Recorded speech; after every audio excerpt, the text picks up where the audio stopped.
अतिशय दुःखद दिवस आहे. कारण ज्यांच्या समोर राजकारणाची सुरुवात केली ते अजितदादा आज आपल्यामध्ये राहिलेले नाहीत. त्यांना मी भावपूर्ण श्रद्धांजली अर्पित करतो. परंतु माझे आणि त्यांचे संबंध हे राजकारणाच्या पलीकडचे होते. एकच फोटो मी आपल्याला दाखवतो. या फोटोमधून तुम्हाला कळेल की माझे आणि अजितदादांचे हे संबंध काय होते. अनेक वेळा ते माझ्यावर रागवायचे देखील. खेळीमेळीच्या वातावरणामध्ये आम्ही म्हणजे एकामेकाबरोबर चर्चा करायचो. ते हक्कानं मला एखादं काम सांगायचं. आणि सगळ्यात महत्त्वाची गोष्ट म्हणजे काल संध्याकाळी 7 वाजता माझं आणि त्यांचं फोनवरनं बोलणं झालेलं होतं एका पुण्याच्या MIDCच्या विकास कामाच्या बाबत. आणि काल मी त्यांच्याबरोबर दिवसभरात 3दा बोललो होतो. काही राजकीय विषय होते, काही MIDCचे विषय होते.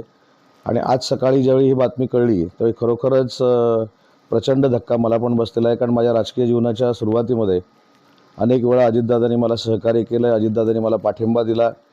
पवारसाहेबांच्या नेतृत्वाखाली काम करत असताना अजितदादांनी जे महाराष्ट्र फिरण्याची मला पूर्वी संधी दिली होती त्याच्यामुळेच माझा चेहरा महाराष्ट्रामध्ये ज्ञात झाला. त्याच्यामुळे अशी व्यक्ती 25 वर्षात ज्याने मला सहकार्य केलं, पाठिंबा दिला, आउट ऑफ द वे जाऊन मदत केली, अशा नेत्याचं आज निधन झालं आहे.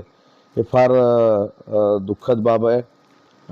ईश्वर त्यांच्या आत्म्याला शांती देवो आणि त्यांच्या पूर्ण पवार कुटुंबियाला हे दुःख पचवण्याची शक्ती देखील परमेश्वरानं दिली पाहिजे, एवढीच माझी परमेश्वराचरणी प्रार्थना आहे.